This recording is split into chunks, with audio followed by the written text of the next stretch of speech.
Here in Idaho Falls, we had an opportunity to be in the total eclipse and in the path of totality for the 2017 Great American Eclipse.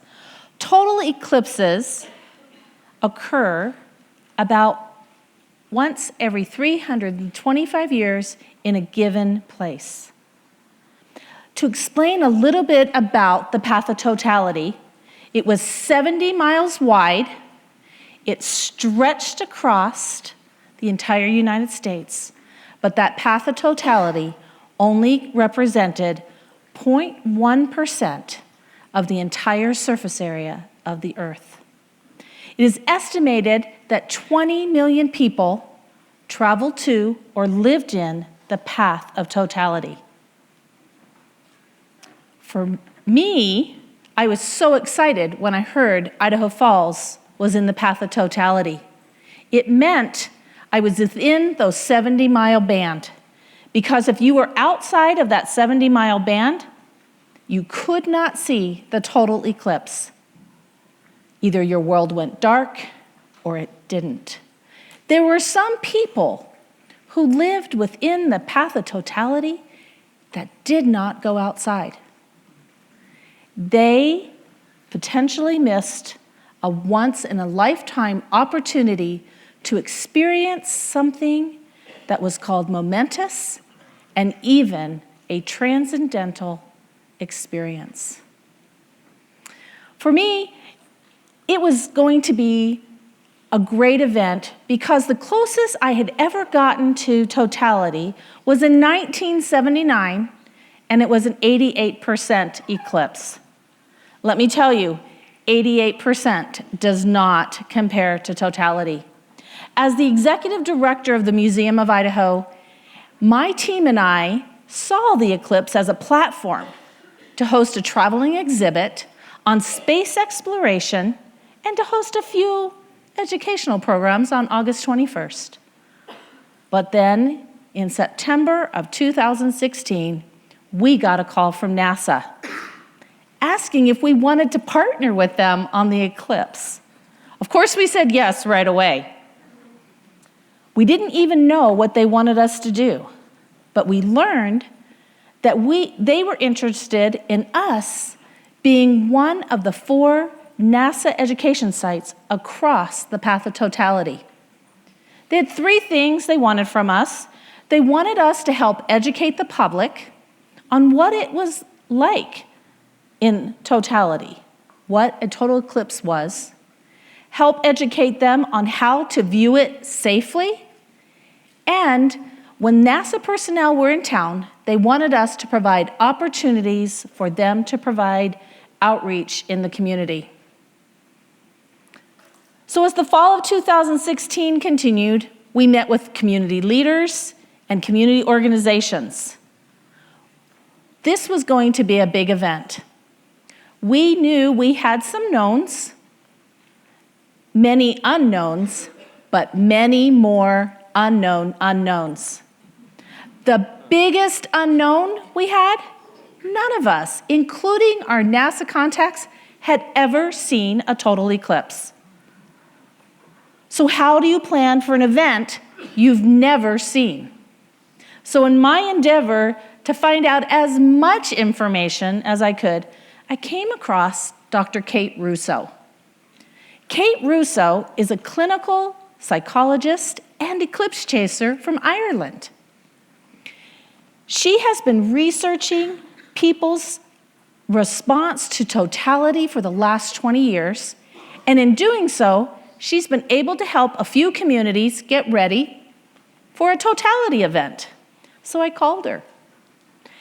And she told us, you don't see an eclipse, you experience one. The world above you changes, the world around you changes, and the world inside you changes. She said people respond to an eclipse in many ways. She told us that there are people that cry. Some get quite hysterical. Some just start yelling out uncontrollably. But she said, for the most part, people just stand in the awe of totality, experiencing being in the shadow of the moon. When I had this information, I took it back to our community and we began to plan. Throughout the fall, we had many conversations with NASA. And then in January 2017, towards the end of the month, we had our first in-person visit with NASA. And it was a game changer for our community. We went from a low-level, official NASA education site to a level A, official NASA observation site with a yes. Dr. James Green, the director of planetary science, accepted our invitation to spend his eclipse moments in our community. The scale of this event really hit us. We had less than 8 months now to be prepared for the national stage. Our community came together. We planned regional responses. We planned concerts. We planned a speaker series and film series, educational events and activities for our community and visitors alike. Then August arrives. Almost a year of planning has taken place, and then the what ifs come in. What if no one shows up? What if it rains? What if the forecast on the Wednesday before the eclipse is accurate and we're going to get clouded out?